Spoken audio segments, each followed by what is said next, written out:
物語の続きはホームページからお聞きいただけます。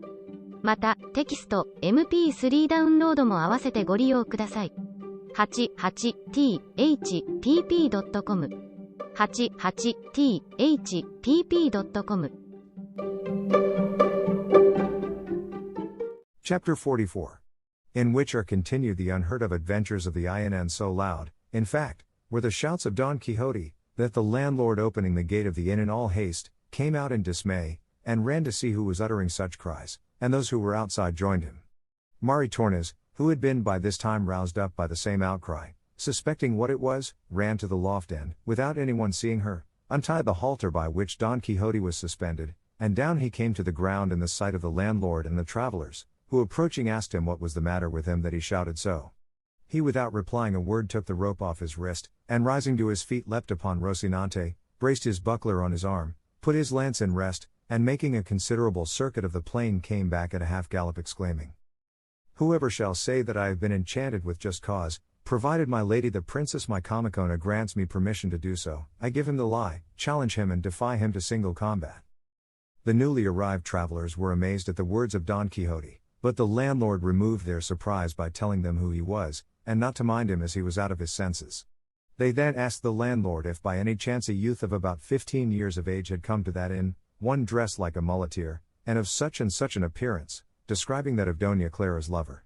The landlord replied that there were so many people in the inn he had not noticed the person they were inquiring for, but one of them, observing the coach in which the judge had come, said, "He is here no doubt, for this is the coach he is following. Let one of us stay at the gate, and the rest go in to look for him, or indeed it would be as well if one of us went round the inn, lest he should escape over the wall of the yard." "So be it," said another, and while two of them went in, one remained at the gate and the other made the circuit of the inn, observing all which, the landlord was unable to conjecture for what reason they were taking all these precautions, though he understood they were looking for the youth whose description they had given him. It was by this time broad daylight, and for that reason, as well as in consequence of the noise Don Quixote had made, everybody was awakened up, but particularly Doña Clara and Dorothea, for they had been able to sleep but badly that night, the one from agitation at having her lover so near her, the other from curiosity to see him.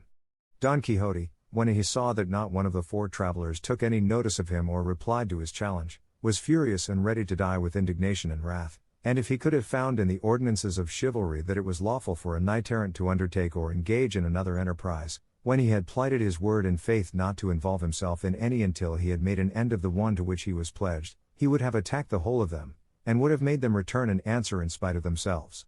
But considering that it would not become him nor be right, to begin any new emprise until he had established Micomicona in her kingdom, he was constrained to hold his peace and wait quietly to see what would be the upshot of the proceedings of those same travelers, one of whom found the youth they were seeking lying asleep by the side of a muleteer, without a thought of anyone coming in search of him, much less finding him.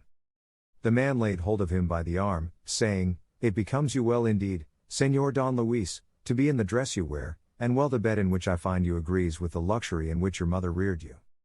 The youth rubbed his sleepy eyes and stared for a while at him who held him, but presently recognized him as one of his father's servants, at which he was so taken aback that for some time he could not find or utter a word, while the servant went on to say, "There is nothing for it now, Señor Don Luis, but to submit quietly and return home, unless it is your wish that my lord, your father, should take his departure for the other world, for nothing else can be the consequence of the grief he is in at your absence." "But how did my father know that I had gone this road and in this dress?"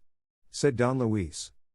"It was a student to whom you confided your intentions," answered the servant, "that disclosed them. Touched with pity at the distress he saw your father suffer on missing you, he therefore dispatched 4 of his servants in quest of you, and here we all are at your service, better pleased than you can imagine that we shall return so soon and be able to restore you to those eyes that so yearn for you." "That shall be as I please, or as heaven orders," returned Don Luis. "What can you please or heaven order," said the other, "except to agree to go back? Anything else is impossible." All this conversation between the two was overheard by the muleteer at whose side Don Luis lay, and rising, he went to report what had taken place to Don Fernando, Cardenio, and the others, who had by this time dressed themselves, and told them how the man had addressed the youth as Don, and what words had passed, and how he wanted him to return to his father, which the youth was unwilling to do.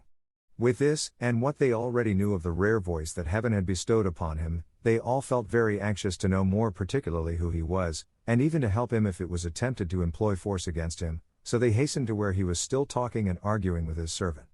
Dorothea at this instant came out of her room, followed by Doña Clara all in a tremor, and calling Cardenio aside, she told him in a few words the story of the musician and Doña Clara, and he at the same time told her what had happened, how his father's servants had come in search of him. But in telling her so, he did not speak low enough but that Doña Clara heard what he said, at which she was so much agitated that had not Dorothea hastened to support her she would have fallen to the ground.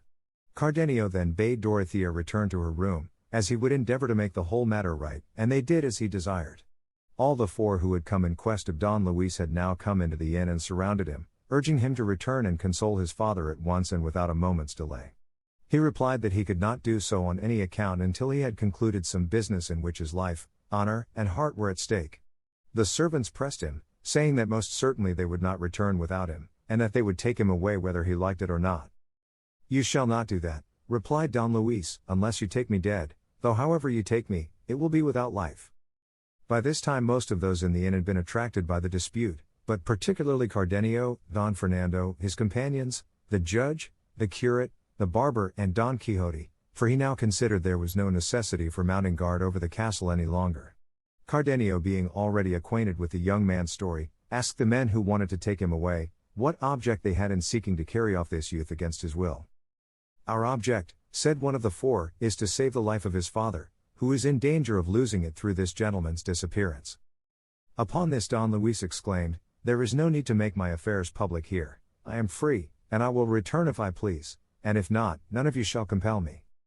"Reason will compel your worship," said the man, "and if it has no power over you, it has power over us, to make us do what we came for, and what it is our duty to do." "Let us hear what the whole affair is about," said the judge at this, but the man, who knew him as a neighbor of theirs, replied, "Do you not know this gentleman, Señor Judge? He is the son of your neighbor, who has run away from his father's house in a dress so unbecoming his rank, as your worship may perceive." The judge on this looked at him more carefully and recognized him, and embracing him said, "What folly is this, Señor Don Luis, or what can have been the cause that could have induced you to come here in this way, and in this dress, which so ill becomes your condition?" Tears came into the eyes of the young man, and he was unable to utter a word in reply to the judge, who told the four servants not to be uneasy, for all would be satisfactorily settled, and then taking Don Luis by the hand, he drew him aside and asked the reason of his having come there.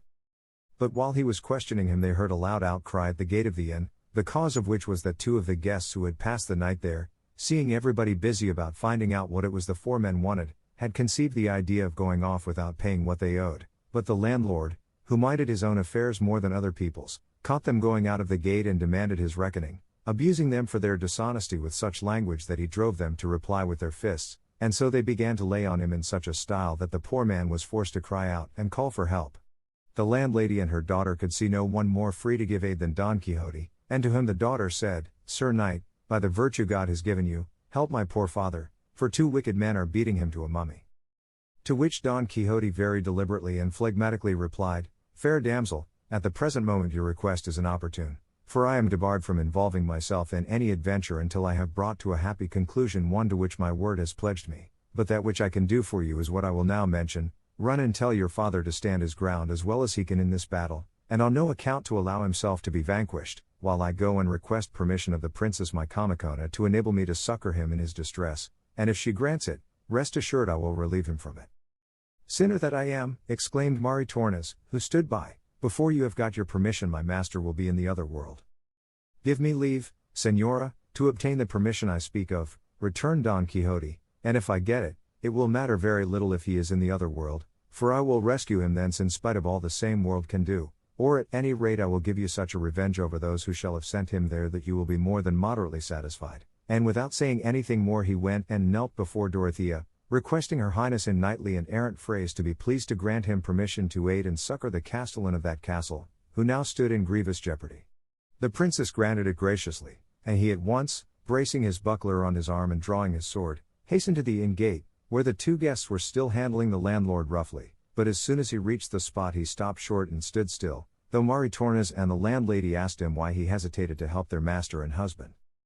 "I hesitate," said Don Quixote, "because it is not lawful for me to draw sword against persons of squirely condition, but call my squire Sancho to me, for this defense and vengeance are his affair and business." Thus matters stood at the inn gate, where there was a very lively exchange of fisticuffs and punches, to the sword damage of the landlord and to the wrath of Maritornes, the landlady, and her daughter, who were furious when they saw the pusillanimity of Don Quixote, and the hard treatment their master, husband and father was undergoing. But let us leave him there, for he will surely find someone to help him, and if not, let him suffer and hold his tongue who attempts more than his strength allows him to do. And let us go back 50 paces to see what Don Luis said in reply to the judge whom we left questioning him privately as to his reasons for coming on foot and so meanly dressed. To which the youth, pressing his hand in a way that showed his heart was troubled by some great sorrow, and shedding a flood of tears, made answer. Señor, I have no more to tell you than that from the moment when, through heaven's will and our being near neighbors, I first saw Doña Clara, your daughter and my lady, from that instant I made her the mistress of my will, and if yours, my true lord and father, offers no impediment, this very day she shall become my wife. For her I left my father's house, and for her I assumed this disguise, to follow her whithersoever she may go, as the arrow seeks its mark or the sailor the pole star. She knows nothing more of my passion than what she may have learned from having sometimes seen from a distance that my eyes were filled with tears.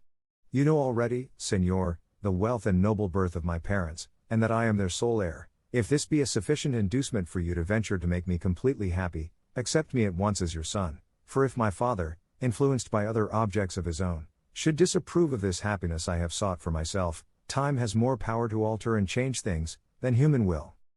With this the love-smitten youth was silent, while the judge, after hearing him, was astonished, perplexed, and surprised, as well at the manner and intelligence with which Don Luis had confessed the secret of his heart, as at the position in which he found himself, not knowing what course to take in a matter so sudden and unexpected.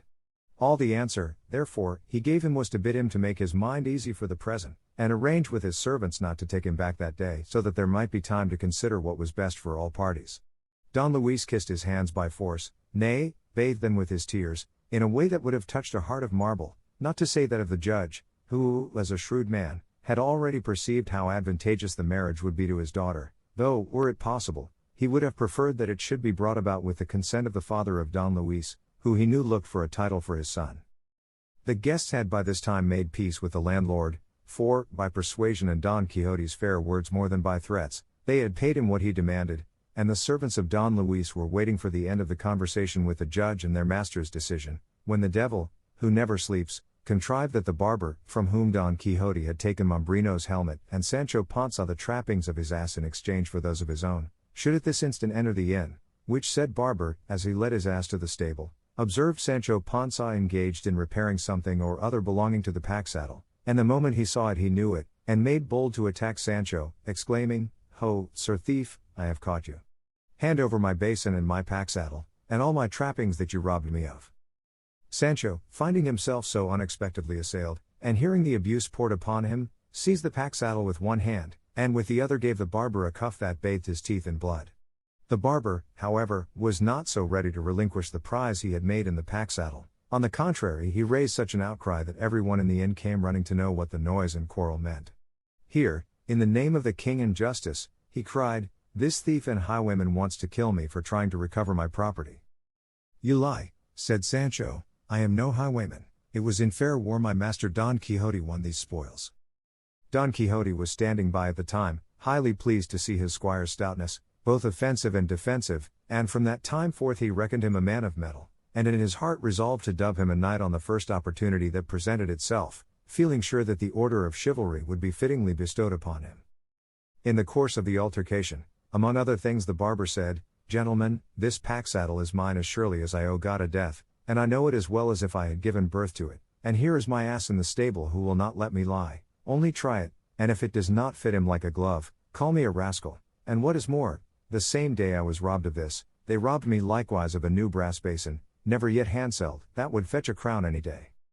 At this Don Quixote could not keep himself from answering, and interposing between the two, and separating them, he placed the pack saddle on the ground, to lie there in sight until the truth was established, and said, Your worships may perceive clearly and plainly the error under which this worthy squire lies when he calls a basin which was, is, and shall be the helmet of Mambrino which I won from him in fair war, and made myself master of by legitimate and lawful possession. With the pack saddle I do not concern myself, but I may tell you on that head that my squire Sancho asked my permission to strip off the caparison of this vanquished poltroon steed, and with it adorn his own. I allowed him, and he took it, and as to its having been changed from a caparison into a pack saddle, I can give no explanation except the usual one, that such transformations will take place in adventures of chivalry.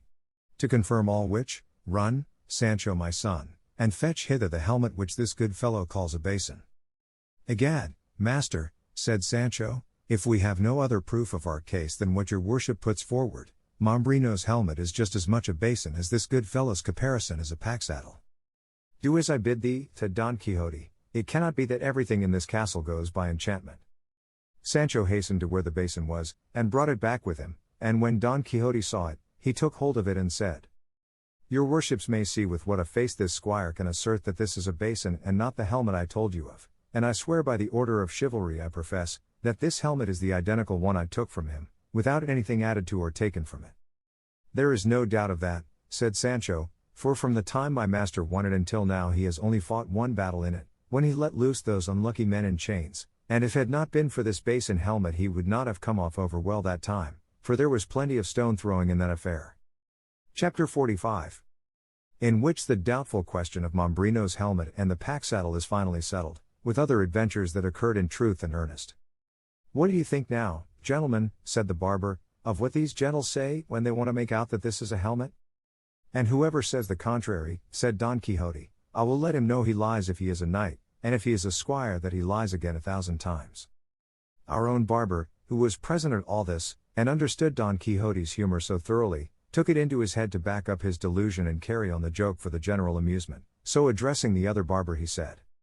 Señor Barber, or whatever you are, you must know that I belong to your profession too, and have had a license to practice for more than 20 years, and I know the implements of the barber craft, every one of them, perfectly well, and I was likewise a soldier for some time in the days of my youth, and I know also what a helmet is, and a morion, and a headpiece with a visor, and other things pertaining to soldiering, I meant to say to soldiers' arms, and I say, saving better opinions and always with submission to sounder judgments, that this piece we have now before us, which this worthy gentleman has in his hands, not only is no barber's basin, but is as far from being one as white as from black, and truth from falsehood. I say, moreover, that this, although it is a helmet, is not a complete helmet.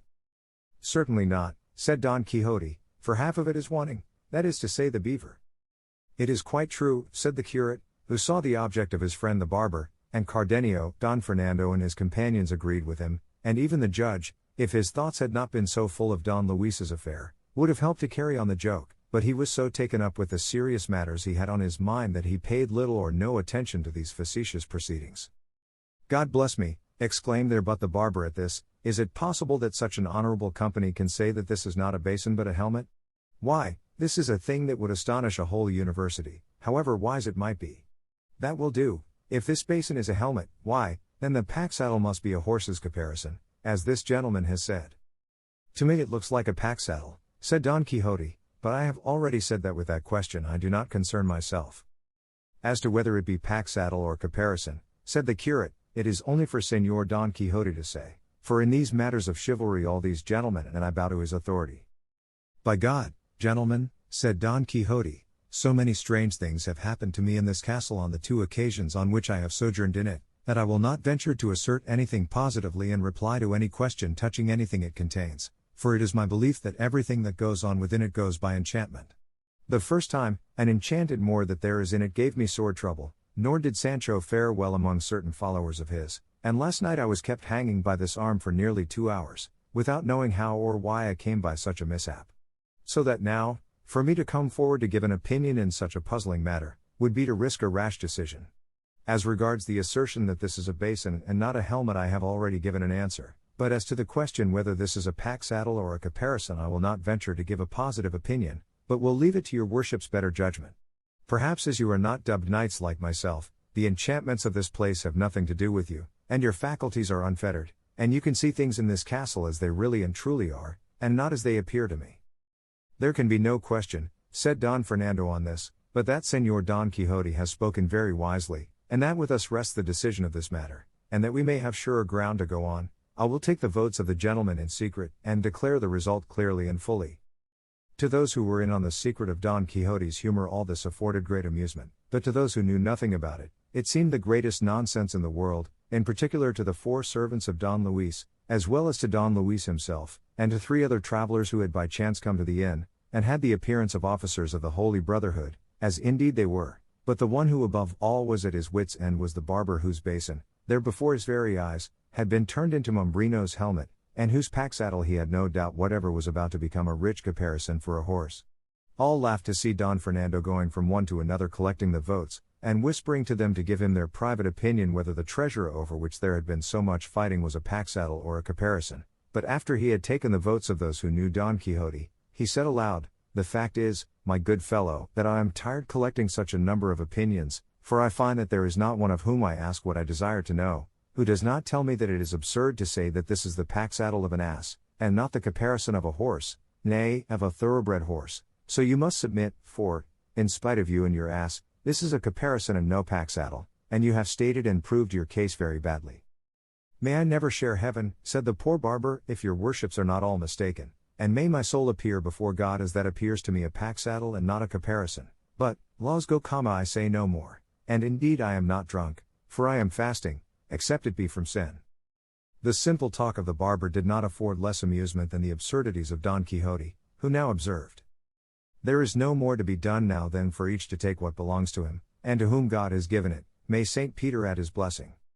But said one of the four servants, "Unless, indeed, this is a deliberate joke, I cannot bring myself to believe that men so intelligent as those present are, or seem to be, can venture to declare and assert that this is not a basin, and that not a pack-saddle. But as I perceive that they do assert and declare it, I can only come to the conclusion that there is some mystery in this persistence in what is so opposed to the evidence of experience and truth itself. For I swear by," and here he rapped out a round oath, "all the people in the world will not make me believe that this is not a barber's basin and that a jackass's pack-saddle." "It might easily be a she-ass's," observed the curate.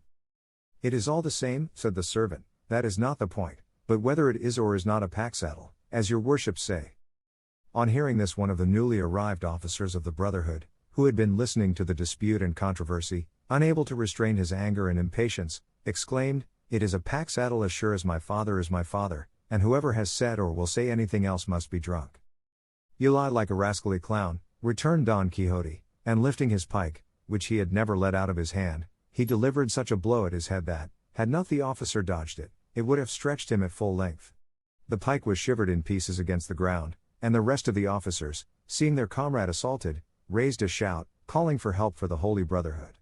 The landlord, who was of the fraternity, ran at once to fetch his staff of office and his sword, and ranged himself on the side of his comrades. The servants of Don Luis clustered round him, lest he should escape from them in the confusion. The barber, seeing the house turned upside down, once more laid hold of his pack-saddle, and Sancho did the same. Don Quixote drew his sword and charged the officers. Don Luis cried out to his servants to leave him alone and go and help Don Quixote, and Cardenio and Don Fernando, who were supporting him. The curate was shouting at the top of his voice, the landlady was screaming, her daughter was wailing, Maritornes was weeping, Dorothea was aghast, Lucinda terror-stricken, and Doña Clara in a faint. The barber cudgeled Sancho, and Sancho pommeled the barber. Don Luis gave one of his servants, who ventured to catch him by the arm to keep him from escaping, a cuff that bathed his teeth in blood. The judge took his part. Don Fernando had got one of the officers down and was belaboring him heartily. The landlord raised his voice again, calling for help for the Holy Brotherhood, so that the whole inn was nothing but cries, shouts, shrieks, confusion, terror, dismay, mishaps, sword cuts, fisticuffs, cudgellings, kicks, and bloodshed. And in the midst of all this chaos, complication, and general entanglement, Don Quixote took it into his head that he had been plunged into the thick of the discord of a Grammant's camp, and, in a voice that shook the inn like thunder, he cried out, "Hold all, let all sheathe their swords, let all be calm and attend to me as they value their lives."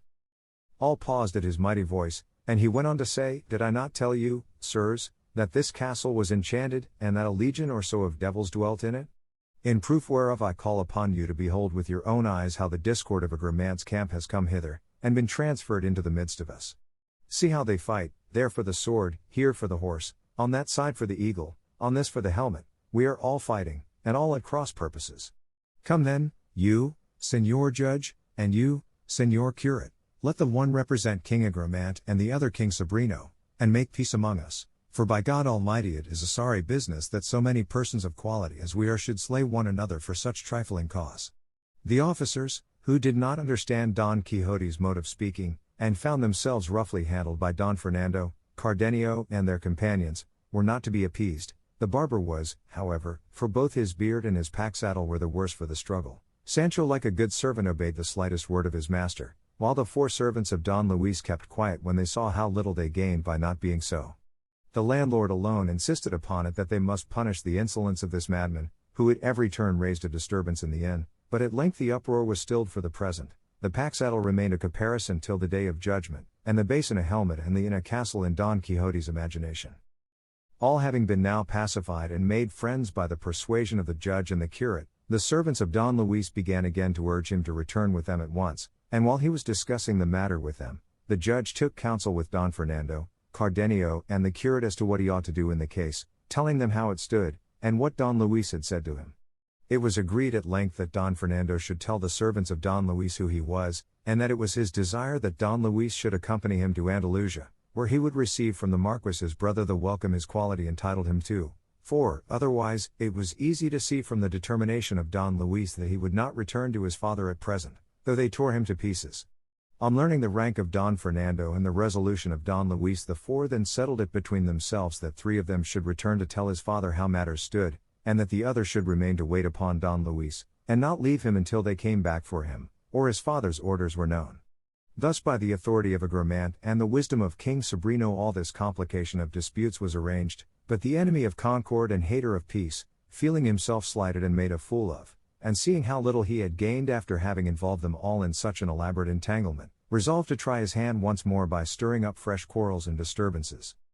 It came about in this wise: the officers were pacified on learning the rank of those with whom they had been engaged, and withdrew from the contest, considering that whatever the result might be they were likely to get the worst of the battle. But one of them, the one who had been thrashed and kicked by Don Fernando, recollected that among some warrants he carried for the arrest of certain delinquents, he had one against Don Quixote, whom the Holy Brotherhood had ordered to be arrested for setting the galley slaves free, as Sancho had, with very good reason, apprehended.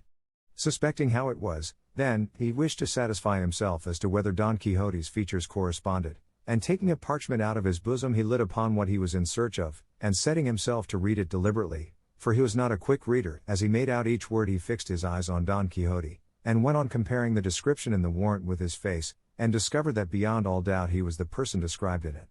As soon as he had satisfied himself, folding up the parchment, he took the warrant in his left hand and with his right seized Don Quixote by the collar so tightly that he did not allow him to breathe, and shouted aloud, "Help for the Holy Brotherhood!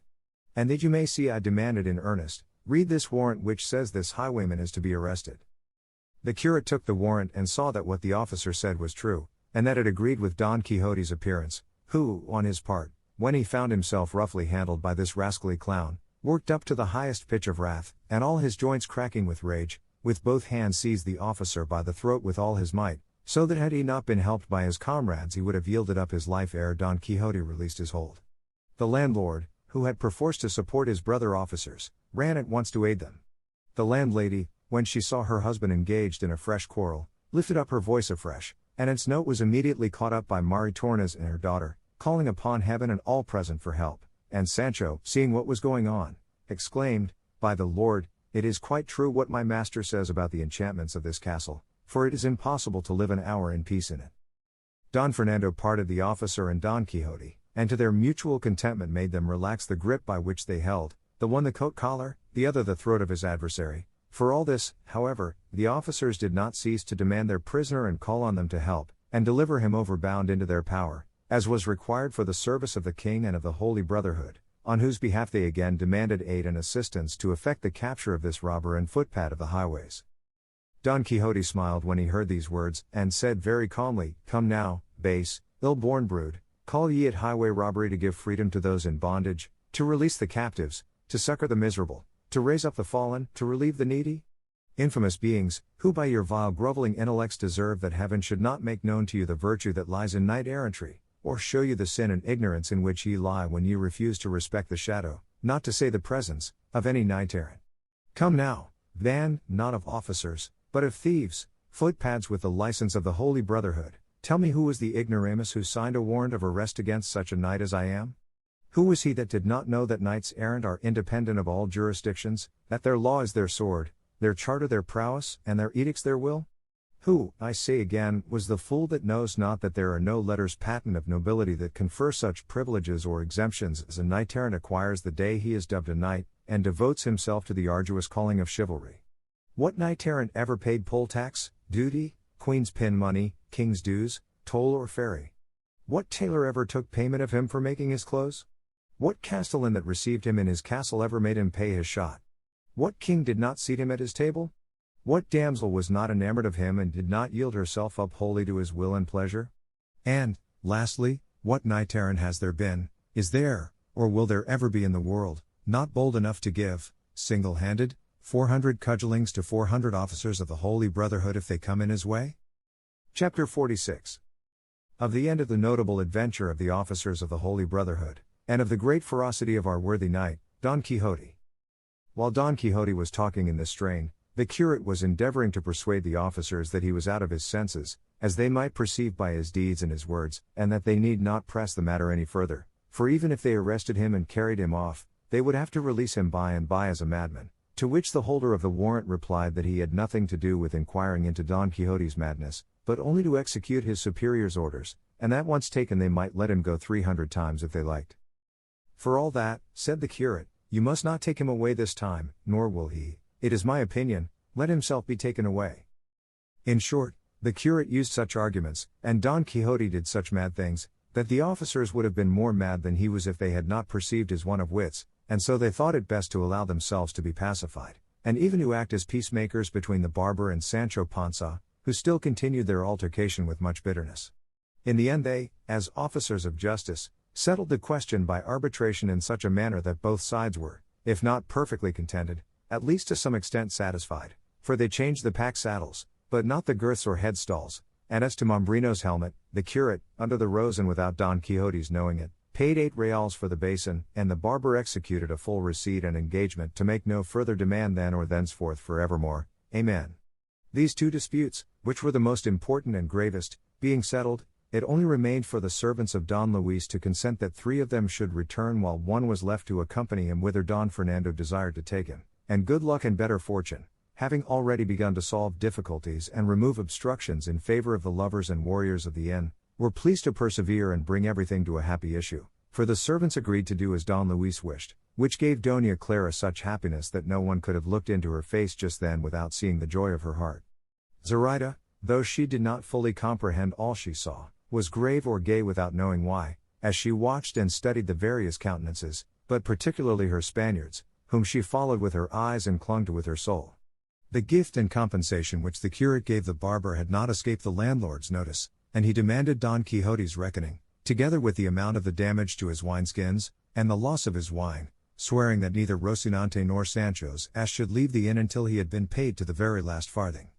The curate settled all amicably, and Don Fernando paid, though the judge had also very readily offered to pay the score, and all became so peaceful and quiet that the inn no longer reminded one of the discord of a Gramante's camp, as Don Quixote said, but of the peace and tranquility of the days of Octavianus, for all which it was the universal opinion that their thanks were due to the great zeal and eloquence of the curate, and to the unexampled generosity of Don Fernando.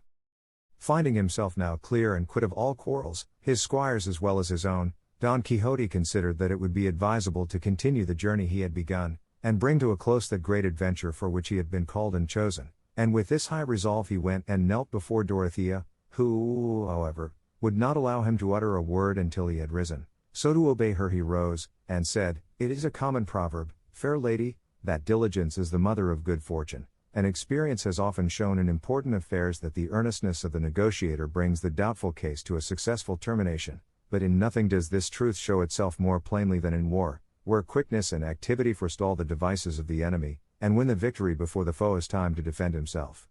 All this I say, exalted and esteemed lady, because it seems to me that for us to remain any longer in this castle now is useless, and may be injurious to us in a way that we shall find out some day, for who knows but that your enemy the giant may have learned by means of secret and diligent spies that I am going to destroy him, and if the opportunity be given him he may seize it to fortify himself in some impregnable castle or stronghold, against which all my efforts and the might of my indefatigable arm may avail but little. Therefore, lady, let us, as I say, forestall his schemes by our activity, and let us depart at once in quest of fair fortune, for your highness is only kept from enjoying it as fully as you could desire by my delay in encountering your adversary. Don Quixote held his peace and said no more, calmly awaiting the reply of the beauteous princess, who, with commanding dignity and a style adapted to Don Quixote's own, replied to him in these words, I give you thanks, Sir Knight, for the eagerness you, like a good knight to whom it is a natural obligation to succor the orphan and the needy, display to afford me aid in my sore trouble, and heaven grant that your wishes and mine may be realized, so that you may see that there are women in this world capable of gratitude. As to my departure, let it be forthwith, for I have no will but yours. Dispose of me entirely in accordance with your good pleasure, for she who has once entrusted to you the defense of her person, and placed in your hands the recovery of her dominions, must not think of offering opposition to that which your wisdom may ordain. On, then, in God's name, said Don Quixote, for, when a lady humbles herself to me, I will not lose the opportunity of raising her up and placing her on the throne of her ancestors. Let us depart at once, for the common saying that in delay there is danger, lends spurs to my eagerness to take the road, and as neither heaven has created nor hell seen any that can daunt or intimidate me, saddle Rocinante, Sancho, and get ready thy ass and the queen's palfrey, and let us take leave of the castellan and these gentlemen, and go hence this very instant. Sancho, who was standing by all the time, said, shaking his head, Ah! Master, master, there is more mischief in the village than one hears of, begging all good bodies pardon. What mischief can there be at any village, or in all the cities of the world, you booby, that can hurt my reputation? Said Don Quixote. If your worship is angry, replied Sancho, I will hold my tongue and leave unsaid what as a good squire I am bound to say, and what a good servant should tell his master. Say what thou wilt, returned Don Quixote, provided thy words be not meant to work upon my fears, for thou, if thou fearest, art behaving like thyself, but I like myself, in not fearing. It is nothing of the sort, as I am a sinner before God, said Sancho, but that I take it to be sure and certain that this lady, who calls herself queen of the great kingdom of my Comicone, is no more so than my mother, for, if she was what she says, she would not go rubbing noses with one that is here every instant and behind every door. Dorothea turned red at Sancho's words, for the truth was that her husband Don Fernando had now and then, when the others were not looking, gathered from her lips some of the reward his love had earned, and Sancho seeing this had considered that such freedom was more like a courtesan than a queen of a great kingdom. She, however, being unable or not caring to answer him, allowed him to proceed, and he continued, This I say, Señor, because, if after we have traveled roads and highways, and passed bad nights and worse days, one who is now enjoying himself in this inn is to reap the fruit of our labors, there is no need for me to be in a hurry to saddle Rocinante, put the pad on the ass, or get ready the palfrey, for it will be better for us to stay quiet, and let every jade mind her spinning, and let us go to dinner. Good God, what was the indignation of Don Quixote when he heard the audacious words of his squire? So great was it, that in a voice inarticulate with rage, with a stammering tongue, and eyes that flashed living fire, he exclaimed, Rascally clown, boorish, insolent, and ignorant, ill-spoken, foul-mouthed, impudent backbiter and slanderer. Hast thou dared to utter such words in my presence and in that of these illustrious ladies? Hast thou dared to harbor such gross and shameless thoughts in thy muddled imagination? Begone from my presence, thou born monster, storehouse of lies, hoard of untruths, garner of knaveries, inventor of scandals, publisher of absurdities, enemy of the respect due to royal personages. Begone, show thyself no more before me under pain of my wrath. And so saying he knitted his brows, puffed out his cheeks, gazed around him, and stamped on the ground violently with his right foot, showing in every way the rage that was pent up in his heart. And at his words and furious gestures Sancho was so scared and terrified that he would have been glad if the earth had opened that instant and swallowed him, and his only thought was to turn round and make his escape from the angry presence of his master. But the ready-witted Dorothea, who by this time so well understood Don Quixote's humor, said, to mollify his wrath, Be not irritated at the absurdities your good squire has uttered, Sir Knight of the Rueful Countenance, for perhaps he did not utter them without cause, and from his good sense and Christian conscience it is not likely that he would bear false witness against anyone. We may therefore believe, without any hesitation, that since, as you say, Sir Knight, everything in this castle goes and is brought about by means of enchantment, Sancho, I say, may possibly have seen, through this diabolical medium, what he says he saw so much to the detriment of my modesty. I swear by God omnipotent, exclaimed Don Quixote at this, your highness has hit the point, and that some vile illusion must have come before this sinner of a Sancho, that made him see what it would have been impossible to see by any other means than enchantments, for I know well enough, from the poor fellow's goodness and harmlessness, that he is incapable of bearing false witness against anybody. True, no doubt, said Don Fernando, for which reason, Señor Don Quixote, you ought to forgive him and restore him to the bosom of your favor, sicut erat in principio, before illusions of this sort had taken away his senses. Don Quixote said he was ready to pardon him, and the curate went for Sancho, who came in very humbly, and falling on his knees begged for the hand of his master, who having presented it to him and allowed him to kiss it, gave him his blessing and said, Now, Sancho my son, thou wilt be convinced of the truth of what I have many a time told thee, that everything in this castle is done by means of enchantment. So it is, I believe, said Sancho, except the affair of the blanket, which came to pass in reality by ordinary means. Believe it not, said Don Quixote, for had it been so, I would have avenged thee that instant, or even now, but neither then nor now could I, nor have I seen anyone upon whom to avenge thy wrong. They were all eager to know what the affair of the blanket was, and the landlord gave them a minute account of Sancho's flights, at which they laughed not a little, and at which Sancho would have been no less out of countenance had not his master once more assured him it was all enchantment. For all that his simplicity never reached so high a pitch that he could persuade himself it was not the plain and simple truth, without any deception whatever about it, that he had been blanketed by beings of flesh and blood, and not by visionary and imaginary phantoms, as his master believed and protested. The illustrious company had now been 2 days in the inn, and as it seemed to them time to depart, they devised a plan so that, without giving Dorothea and Don Fernando the trouble of going back with Don Quixote to his village under pretense of restoring Queen Micomicona, the curate and the barber might carry him away with them as they proposed, and the curate be able to take his madness in hand at home, and in pursuance of their plan they arranged with the owner of an ox cart who happened to be passing that way to carry him after this fashion. They constructed a kind of cage with wooden bars, large enough to hold Don Quixote comfortably, and then Don Fernando and his companions, the servants of Don Luis, and the officers of the Brotherhood, together with the landlord, by the directions and advice of the curate, covered their faces and disguised themselves, some in one way, some in another, so as to appear to Don Quixote quite different from the persons he had seen in the castle. This done, in profound silence they entered the room where he was asleep, taking his rest after the past phrase, and advancing to where he was sleeping tranquilly, not dreaming of anything of the kind happening, they seized him firmly and bound him fast hand and foot, so that, when he awoke startled, he was unable to move, and could only marvel and wonder at the strange figures he saw before him, upon which he at once gave way to the idea which his crazed fancy invariably conjured up before him, and took it into his head that all these shapes were phantoms of the enchanted castle, and that he himself was unquestionably enchanted as he could neither move nor help himself, precisely what the curate, the concocter of the scheme, expected would happen.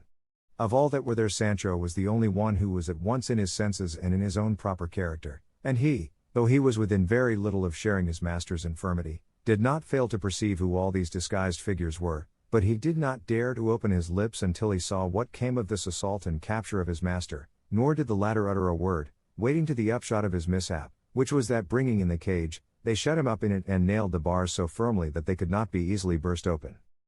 They then took him on their shoulders, and as they passed out of the room an awful voice, as much so as the barber, not he of the pack saddle but the other, was able to make it, was heard to say, O knight of the rueful countenance, let not this captivity in which thou art placed afflict thee, for this must needs be, for the more speedy accomplishment of the adventure in which thy great heart has engaged thee, the which shall be accomplished when the raging Manchegan lion and the white Tabazan dove shall be linked together, having first humbled their haughty necks to the gentle yoke of matrimony. And from this marvelous union shall come forth to the light of the world brave whelps that shall rival the ravening claws of their valiant father, and this shall come to pass ere the pursuer of the flying nymph shall in his swift natural course have twice visited the starry signs. And thou, O most noble and obedient squire that ever bore sword at side, beard on face, or nose to smell with, be not dismayed or grieved to see the flower of knight-errantry carried away thus before thy very eyes, for soon, if it so please the framer of the universe, thou shalt see thyself exalted to such a height that thou shalt not know thyself, and the promises which thy good master has made thee shall not prove false, and I assure thee, on the authority of the sage Mentoroniana, that thy wages shall be paid thee, as thou shalt see in due season. Follow then the footsteps of the valiant enchanted knight, for it is expedient that thou shouldst go to the destination assigned to both of you, and as it is not permitted to me to say more, God be with thee, for I return to that place I wot of. And as he brought the prophecy to a close he raised his voice to a high pitch, and then lowered it to such a soft tone, that even those who knew it was all a joke were almost inclined to take what they heard seriously.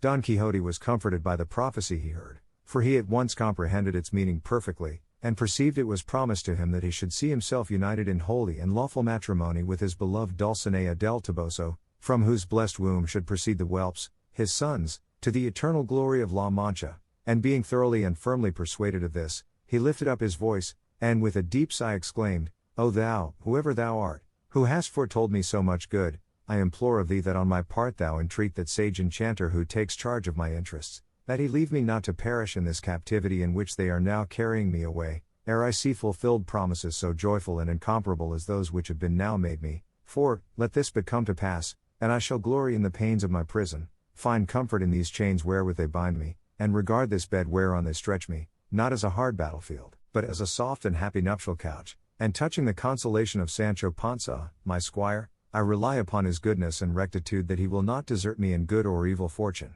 for if, by his ill luck or mine, it may not happen to be in my power to give him the island I have promised, or any equivalent for it, at least his wages shall not be lost, for in my will, which is already made, I have declared the sum that shall be paid to him, measured, not by his many faithful services, but by the means at my disposal. Sancho bowed his head very respectfully and kissed both his hands, for, being tied together, he could not kiss one, and then the apparitions lifted the cage upon their shoulders and fixed it upon the ox cart. Chapter 47.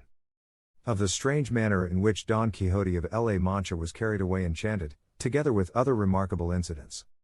When Don Quixote saw himself caged and hoisted on the cart in this way, he said, Many grave histories of knights errant have I read, but never yet have I read, seen, or heard of their carrying off enchanted knights errant in this fashion, or at the slow pace that these lazy, sluggish animals promise, for they always take them away through the air with marvelous swiftness, enveloped in a dark thick cloud, or on a chariot of fire, or it may be on some hippogriff or other beast of the kind, but to carry me off like this on an ox cart. By God, it puzzles me. But perhaps the chivalry and enchantments of our day take a different course from that of those in days gone by, and it may be, too, that as I am a new knight in the world, and the first to revive the already forgotten calling of knight adventurers, they may have newly invented other kinds of enchantments and other modes of carrying off the enchanted. What thinkest thou of the matter, Sancho my son? I don't know what to think, answered Sancho, not being as well read as your worship in errant writings, but for all that I venture to say and swear that these apparitions that are about us are not quite Catholic.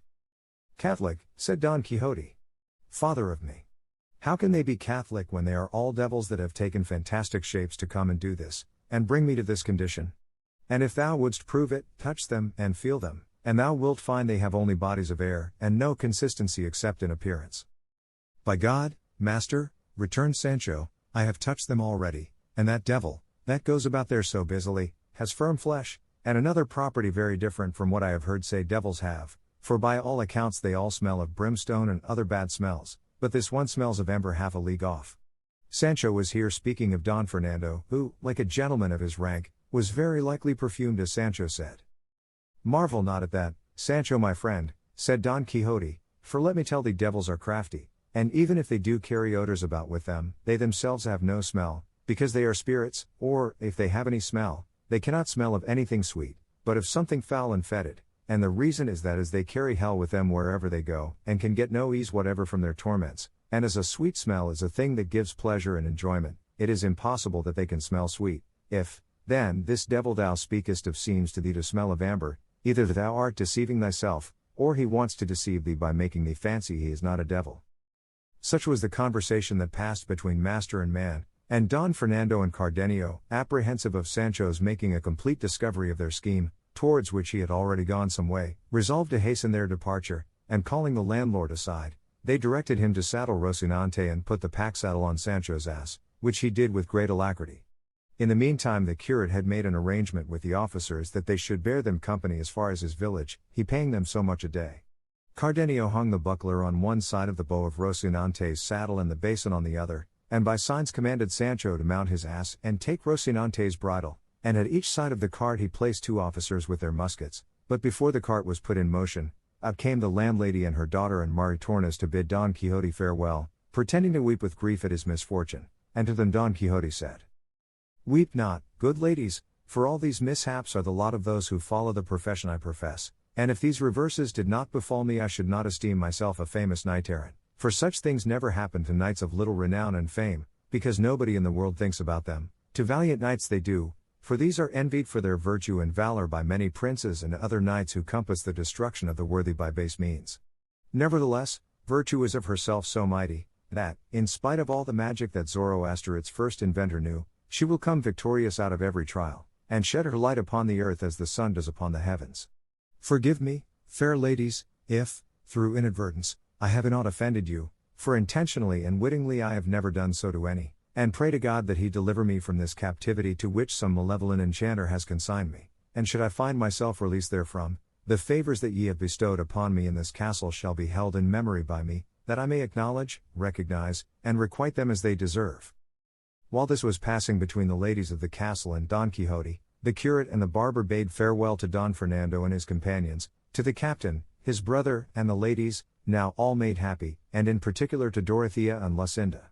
They all embraced one another, and promised to let each other know how things went with them, and Don Fernando directed the curate where to write to him, to tell him what became of Don Quixote, assuring him that there was nothing that could give him more pleasure than to hear of it, and that he too, on his part, would send him word of everything he thought he would like to know, about his marriage, Zoraida's baptism, Don Luis's affair, and Lucinda's return to her home.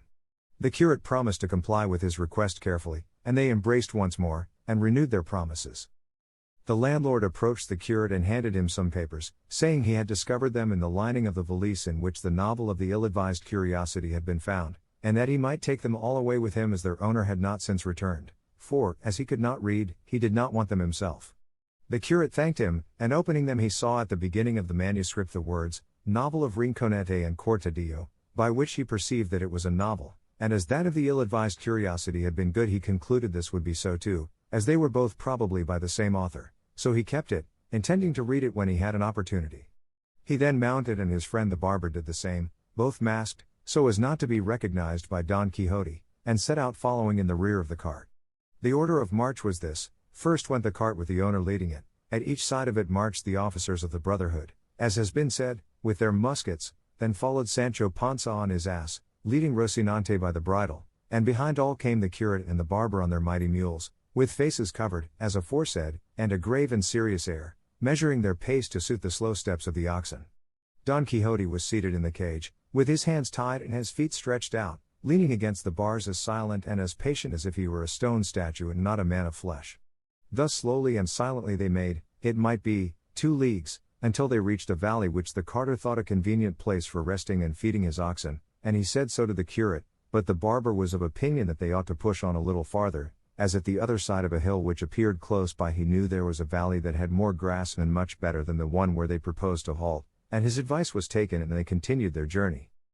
Just at that moment the curate, looking back, saw coming on behind them 6 or 7 mounted men, well found and equipped, who soon overtook them, for they were traveling, not at the sluggish, deliberate pace of oxen, but like men who rode cannon's mules, and in haste to take their noontide rest as soon as possible at the inn which was in sight not a league off. The quick travelers came up with the slow and courteous salutations were exchanged, and one of the newcomers, who was, in fact, a canon of Toledo and master of the others who accompanied him, observing the regular order of the procession, the cart, the officers, Sancho, Rocinante, the curate and the barber, and above all Don Quixote caged and confined, could not help asking what was the meaning of carrying the man in that fashion, though, from the badges of the officers, he already concluded that he must be some desperate highwayman or other malefactor whose punishment fell within the jurisdiction of the Holy Brotherhood. One of the officers to whom he had put the question, replied, "Let the gentleman himself tell you the meaning of his going this way, Señor, for we do not know." Don Quixote overheard the conversation and said, "Haply, gentlemen, you are versed and learned in matters of errant chivalry? Because if you are I will tell you my misfortunes, if not, there is no good in my giving myself the trouble of relating them." But here the curate and the barber, seeing that the travelers were engaged in conversation with Don Quixote, came forward, in order to answer in such a way as to save their stratagem from being discovered. The canon, replying to Don Quixote, said, "In truth, brother, I know more about books of chivalry than I do about Villalpando's elements of logic, so if that be all, you may safely tell me what you please." "In God's name, then, Señor," replied Don Quixote, "if that be so, I would have you know that I am held enchanted in this cage by the envy and fraud of wicked enchanters, for virtue is more persecuted by the wicked than loved by the good. I am a knight errant, and not one of those whose names fame has never thought of immortalizing in her record, but of those who, in defiance and in spite of envy itself, and all the magicians that Persia, or Brahmins that India, or gymnosophists that Ethiopia ever produced, will place their names in the temple of immortality, to serve as examples and patterns for ages to come, whereby knights errant may see the footsteps in which they must tread if they would attain the summit and crowning point of honor in arms. What Señor Don Quixote of La Mancha says, observe the curate, is the truth, for he goes enchanted in this cart, not from any fault or sins of his, but because of the malevolence of those to whom virtue is odious and valor hateful. This, Señor, is the Knight of the Rueful Countenance, if you have ever heard him named, whose valiant achievements and mighty deeds shall be written on lasting brass and in imperishable marble, notwithstanding all the efforts of envy to obscure them and malice to hide them. When the canon heard both the prisoner and the man who was at liberty talk in such a strain, he was ready to cross himself in his astonishment, and could not make out what had befallen him, and all his attendants were in the same state of amazement. At this point Sancho Panza, who had drawn near to hear the conversation, said, in order to make everything plain, well, sirs, you may like or dislike what I am going to say, but the fact of the matter is, my master, Don Quixote, is just as much enchanted as my mother. He is in his full senses, he eats and he drinks, and he has his calls like other men and as he had yesterday, before they caged him. And if that's the case, what do they mean by wanting me to believe that he is enchanted? For I have heard many a one say that enchanted people neither eat, nor sleep, nor talk, and my master, if you don't stop him, will talk more than 30 lawyers. Then turning to the curate he exclaimed, ah, Señor Curate, do you think I don't know you? Do you think I don't guess and see the drift of these new enchantments? Well then, I can tell you I know you, for all your face is covered, and I can tell you I am up to you, however you may hide your tricks. After all, where envy reigns virtue cannot live, and where there is niggardliness there can be no liberality. Ill betide the devil. If it had not been for your worship my master would be married to the princess my Comicona this minute, and I should be a count at least, for no less was to be expected, as well from the goodness of my master, him of the rueful countenance, as from the greatness of my services. But I see now how true it is what they say in these parts, that the wheel of fortune turns faster than a mill wheel, and that those who were up yesterday are down today. I am sorry for my wife and children, for when they might fairly and reasonably expect to see their father return to them a governor or viceroy of some island or kingdom, they will see him come back a horseboy. I have said all this, Señor Curate, only to urge your paternity to lay to your conscience your ill treatment of my master, and have a care that God does not call you to account in another life for making a prisoner of him in this way, and charge against you all the succors and good deeds that my lord Don Quixote leaves undone while he is shut up. Trim those lamps there, exclaimed the barber at this, so you are of the same fraternity as your master, too, Sancho? By God, I begin to see that you will have to keep him company in the cage, and be enchanted like him for having caught some of his humor and chivalry. It was an evil hour when you let yourself be got with child by his promises, and that island you longed so much for found its way into your head. I am not with child by anyone, returned Sancho, nor am I a man to let myself be got with child, if it was by the king himself. Though I am poor I am an old Christian, and I owe nothing to nobody, and if I long for an island, other people long for worse. Each of us is the son of his own works, and being a man I may come to be pope, not to say governor of an island, especially as my master may win so many that he will not know whom to give them to. Mind how you talk, Master Barber, for shaving is not everything, and there is some difference between Peter and Peter.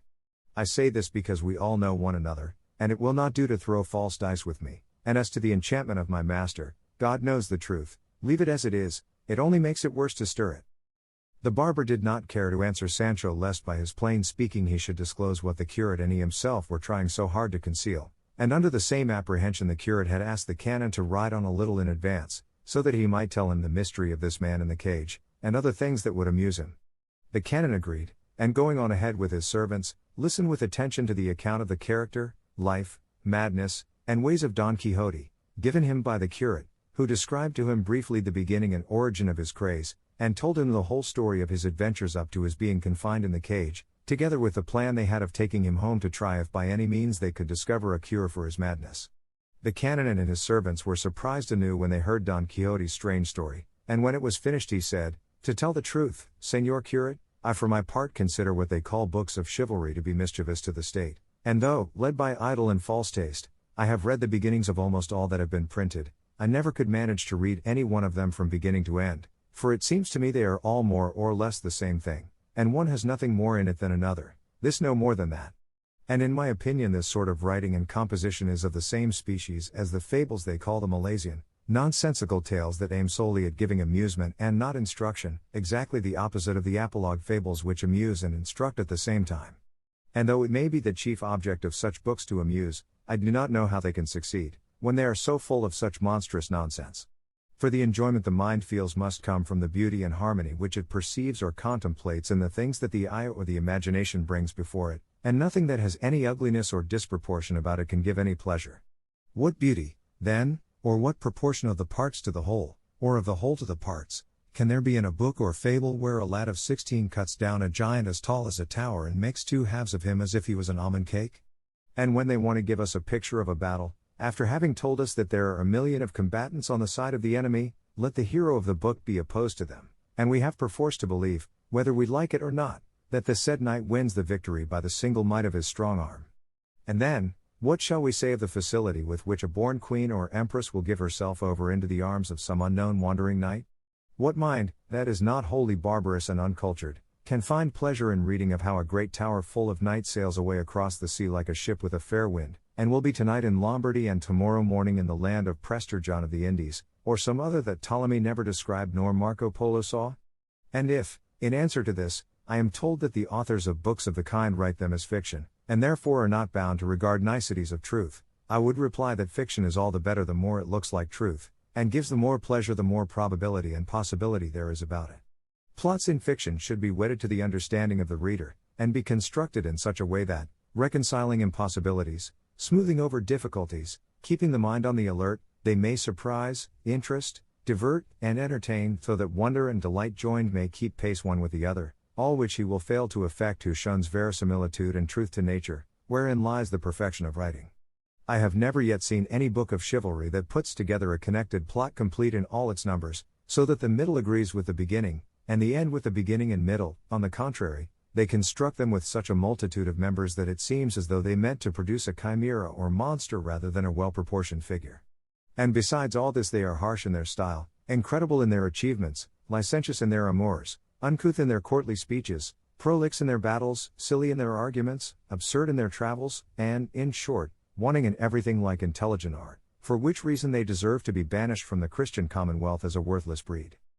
The curate listened to him attentively and felt that he was a man of sound understanding, and that there was good reason in what he said, so he told him that, being of the same opinion himself, and bearing a grudge to books of chivalry, he had burned all Don Quixote's, which were many, and gave him an account of the scrutiny he had made of them, and of those he had condemned to the flames and those he had spared, with which the canon was not a little amused, adding that though he had said so much in condemnation of these books, still he found one good thing in them, and that was the opportunity they afforded to a gifted intellect for displaying itself, for they presented a wide and spacious field over which the pen might range freely, describing shipwrecks, tempests, combats, battles, portraying a valiant captain with all the qualifications requisite to make one, showing him sagacious in foreseeing the wiles of the enemy, eloquent in speech to encourage or restrain his soldiers, ripe in counsel, rapid in resolve, as bold in biding his time as in pressing the attack, now picturing some sad tragic incident, now some joyful and unexpected event, here a beauteous lady, virtuous, wise, and modest,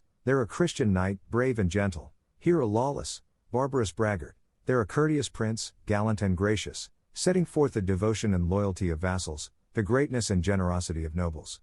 Or again, said he, the author may show himself to be an astronomer, or a skilled cosmographer, or musician, or one versed in affairs of state, and sometimes he will have a chance of coming forward as a magician if he likes.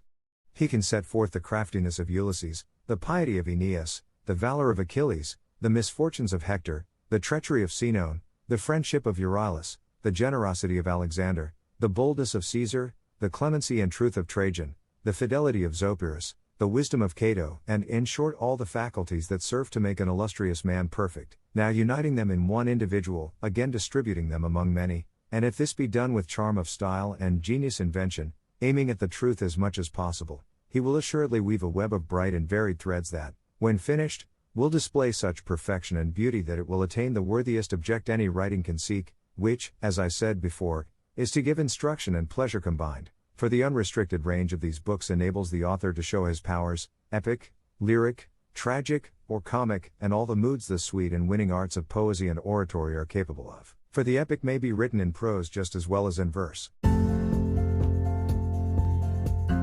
英語聞き流しリスニング、英語テキストと MP3 ダウンロード、その他の物語はホームページからお聞きいただけます。88thpp.com 88thpp.com